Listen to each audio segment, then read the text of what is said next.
Hi, it's Gary Stalker with College Viability, back for another in the tutorial series on the College Strategic Compass developed by Matt Hendricks at Perspective Data Science. Today we're going to look at three benchmarking reports. We're going to look at debt, we're going to look at contractors, and we're going to look at expenses. So let's get right to it. So you can see that I've selected the debt benchmark on the left-hand side menu over here. And we've seen this kind of layout before. We can see our peer college. And remember, the peer college set can be defined either as statistical using an n nearest neighbor, or you can also, individual users can also add their own peer group and alternate between those for looking at the comparisons.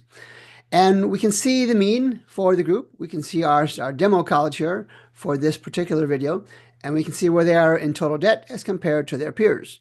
You can see the other individual colleges listed down below. You can zoom in on that as appropriate. On the right-hand side, a different representation of the same fact, and it offers a trend, a year-by-year trend for our demo college. And we can see total debt.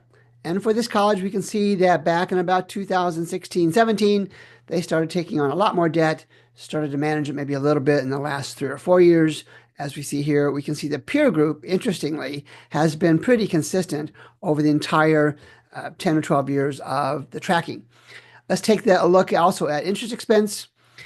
Interestingly, again, the peer group pretty even, as you might expect.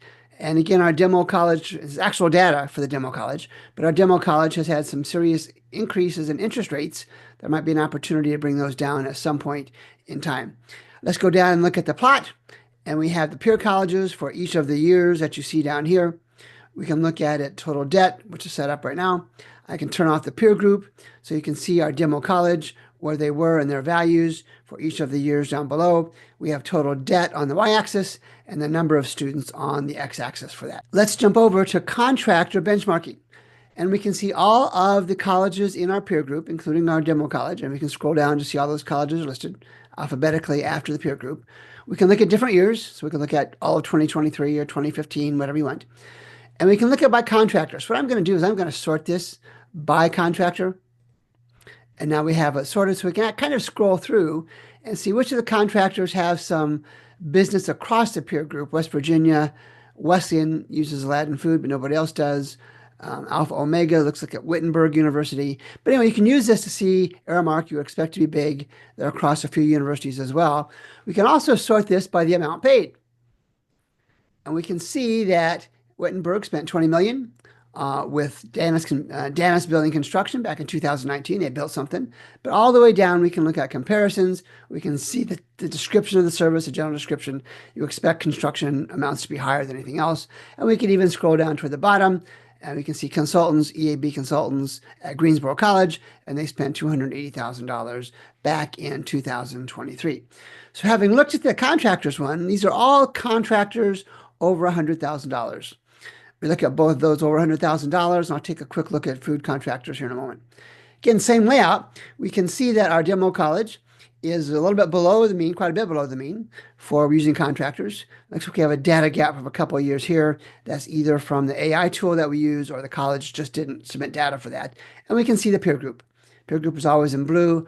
The college being analyzed in the College Strategic Compass is always in red. Come back over here. Let's look at food service contracts. And again, you can see the comparison, you can see the averages, and you can see where our vendor is. We're going to do a drill down on those expenses here in a second. And then here again is the plot chart. We can turn off the peers, see where our demo college is a little bit below what the peer group is. This, of course, is the peer group mean that you're looking at for this set of peer colleges and our demo college. Again, this demo college is one that has been actually analyzed using data from their audited financial statements, from their IRS Form 990s, and from their IPED status submissions as well. And then finally, let's go back up and look at expense benchmarking. A little bit different layout. I think we've seen this in a previous video. We're looking at functional expenses. We're looking at natural expenses. And then as appropriate, we can also look at IRS 990 expenses in millions as well. So the second column is actual expenses for our demo college. And total expenses were $47 million. Expected from the peer group was $44 million and change. And you can see the difference. Red is typically not good. Same kind of numbers we see on the natural expenses side. And we can go all the way down. Instruction, 11.7. The peer group was 13.1, just a little bit below that. Academic support a little bit higher than the peer group, and on we go. Quite a bit more on auxiliary enterprises. It gives a college a chance to look at these comparisons because I have contended all the time, whether it's in these tutorials or elsewhere, it's the comparisons that matter. If you're only looking at your college's data, you don't have any comparisons to look at. What are others doing? Are they doing better than me in some areas? Are they doing worse than me in some areas? My college in some areas. This tool, this College Strategic Compass, gives you the chance to do that. Look at the national expenses, same kind of layout, salaries and wages, about 17 million. The peer group was about 16 million. You can see it's about a million, not quite a million in difference to the negative for our demo group. Benefits, a little below. Depreciation, interesting, a little bit high, quite a bit higher than the other groups. I don't know what that would be caused by. I have to go back and look at that. Interest rates, quite a bit higher. Again, we saw that on a previous chart. This college probably needs to negotiate better interest rates from whoever their lenders are, or maybe they can't. And then you can see the other classifications as well. When we look at this allocation, again, it's year by year, and what I like to do on this is just this is our demo college is in the orange.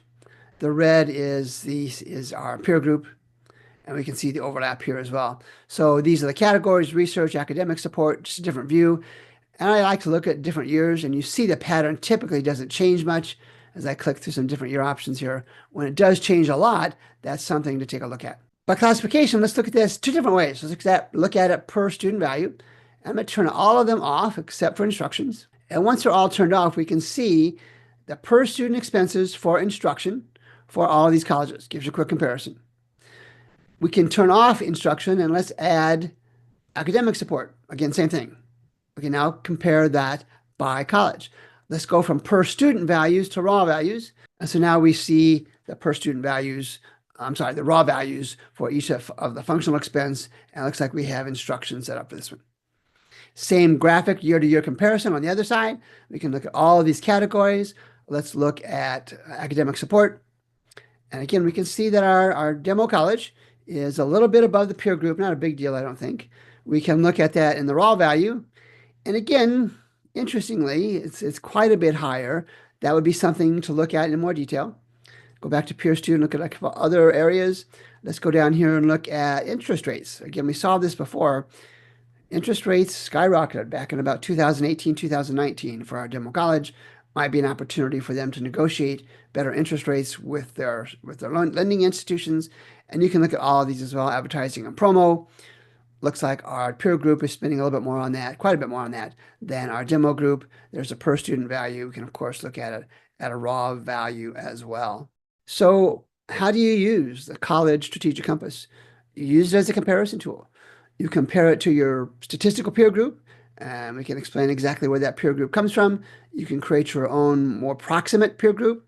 But the essence of this tool is the capacity to compare your college, your institution, to what others are doing across all of the fields, all the reports I've showed you already, and the ones I will show you at the coming set of demos as we look at things like revenue, apps, enrollment, and things like that. College Strategic Compass, developed by Perspective Data Science and Matt Hendricks, who is the founder of that organization. For College Viability, I'm Gary Stocker. Thanks for listening. We'll be back with more in this series of tutorials on how to use the College Strategic Compass